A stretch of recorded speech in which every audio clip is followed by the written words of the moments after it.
In this presentation, we will discuss equivalence classes and partitions. So let's get started. Here we will discuss one theorem.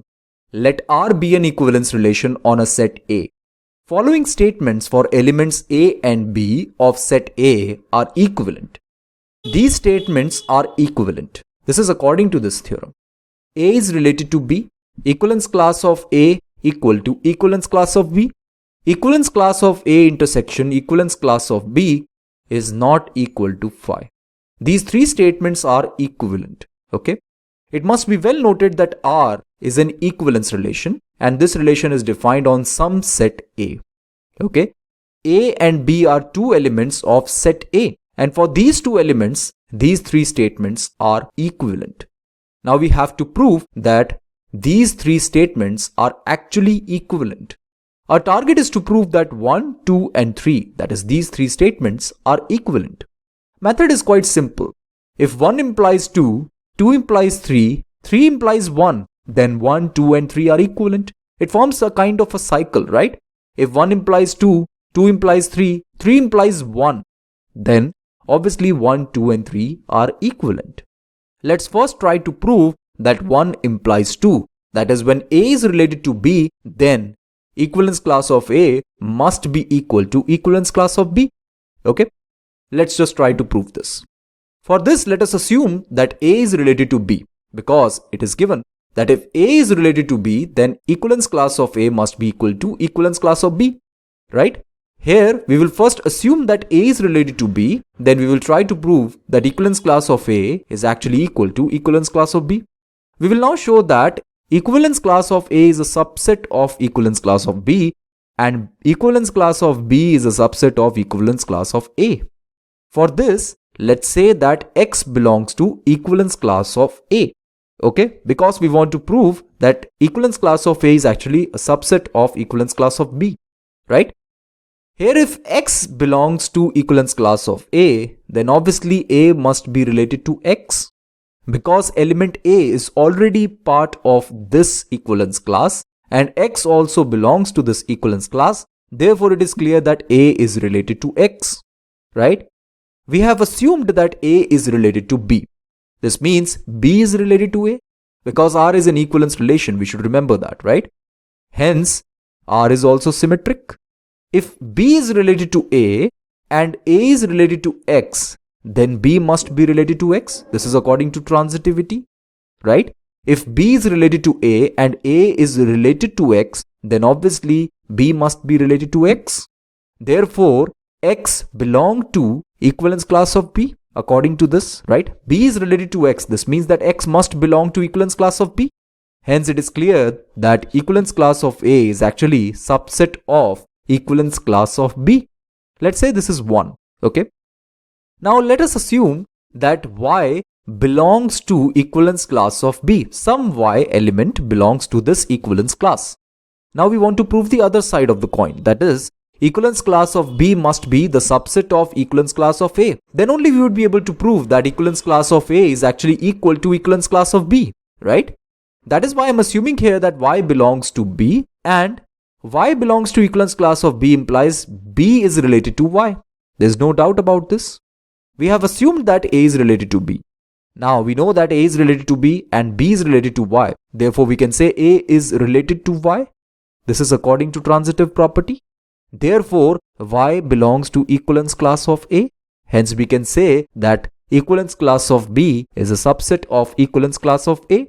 Let's say this is 2. From 1 and 2, we can say that equivalence class of A is actually equal to equivalence class of B. Isn't that so? So, this means that if A is related to B, then equivalence class of A is actually equal to equivalence class of B. Therefore, 1 implies 2. Now, let's just try to prove that 2 is related to 3. This means that if equivalence class of A is equal to equivalence class of B, then equivalence class of A intersection equivalence class of B must not be equal to phi. That's what we want to show. Let us assume that equivalence class of A is actually equal to equivalence class of B. Then obviously equivalence class of A intersection equivalence class of B must not be equal to phi because equivalence class of A is non-empty. We can replace this equivalence class of B by equivalence class of A.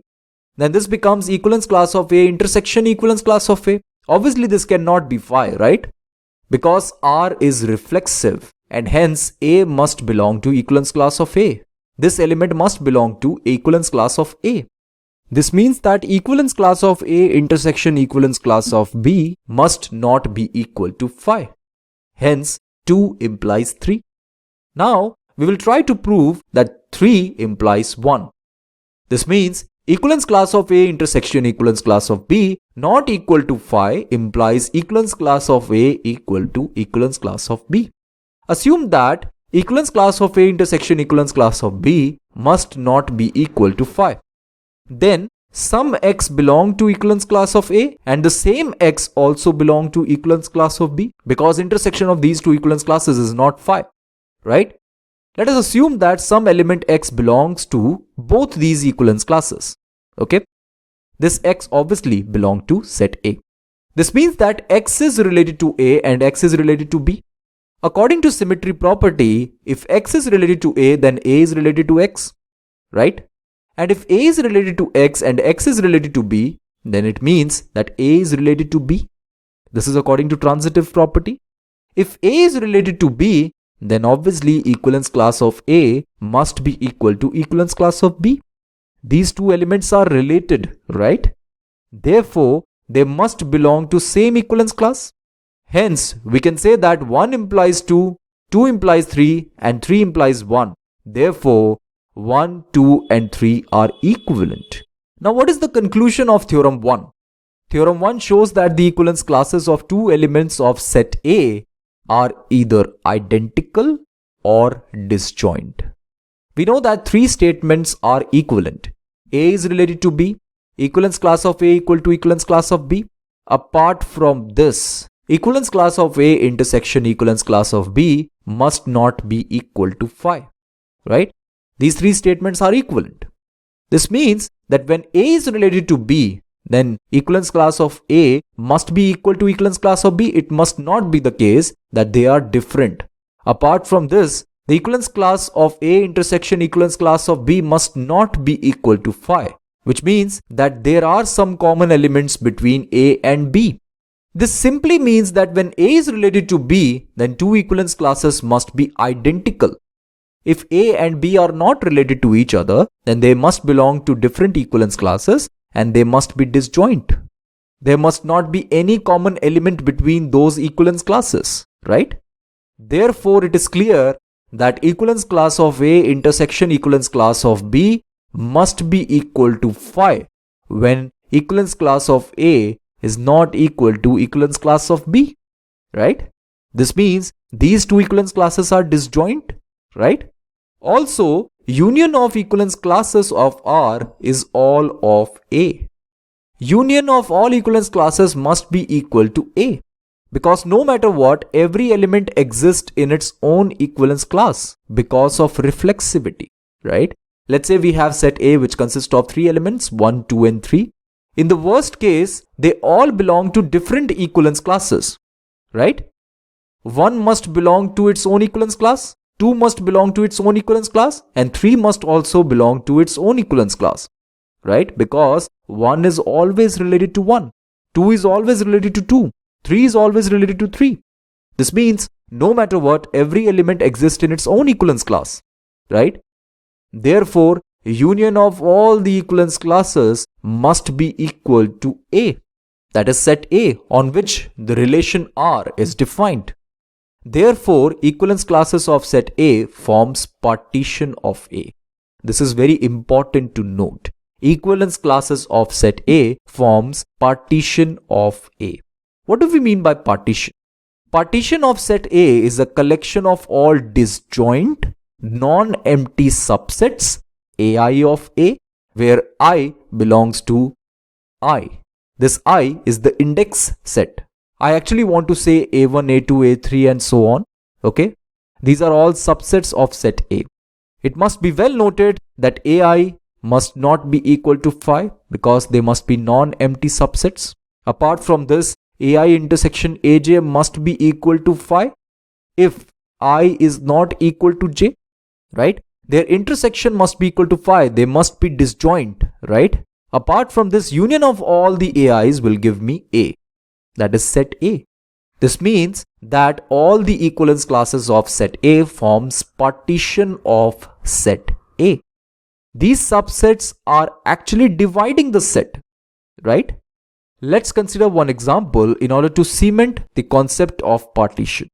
Let's say we have set A which consists of these 6 elements 1, 2, 3, 4, 5, 6, and we have relation R which is defined on this set, which is nothing but set of all ordered pairs A comma B such that A plus B is even. Okay. Now let me tell you, this relation is an equivalence relation. We already know this, right? Relation R is an equivalence relation. You can check this on your own. We have done this already, right? We know that there are two equivalence classes which we can form from this relation. First is this equivalence class 1, which is equal to 1, 3, 5, and second is 2, which is equal to 2, 4, 6. Here every element in this set is related to each other. 2 is related to 4, 4 is related to 6, 6 is related to 2, and so on. Here in this set also, every element is related to each other, right? These are the two equivalence classes of this relation, right? Let's say this is A1 and this is A2. You can see that A1 intersection A2 is phi.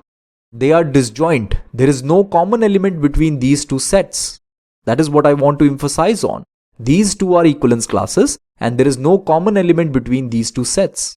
Apart from this, A1 union A2 is equal to 1, 2, 3, 4, 5, 6. You can see that every element of set A is included in this union, right? This is nothing but equal to A. A1 union A2 is A. These are the two equivalence classes and their union gives me A. Apart from this, their intersection is also phi. There is no common element between A1 and A2. Let's say 3 is related to 4, then they must not be in the different equivalence classes. They must belong to same equivalence class, right? But they are not related. That's why they are in different equivalence classes. It is clear that A1 intersection A2 is phi. Apart from this, A1 union A2 is equal to A. Then you can see that A1 is not equal to phi and A2 is also not equal to phi. Therefore, it is clear that these two equivalence classes are forming the partition of A, right? They are forming the partition of set A. They are actually dividing the set A into two parts. One part is 1, 3, 5 and the other part is 2, 4, 6. Hence, we can say they are forming the partition, right? This is the concept of partition. Okay friends, this is it for now. Thank you for watching this presentation.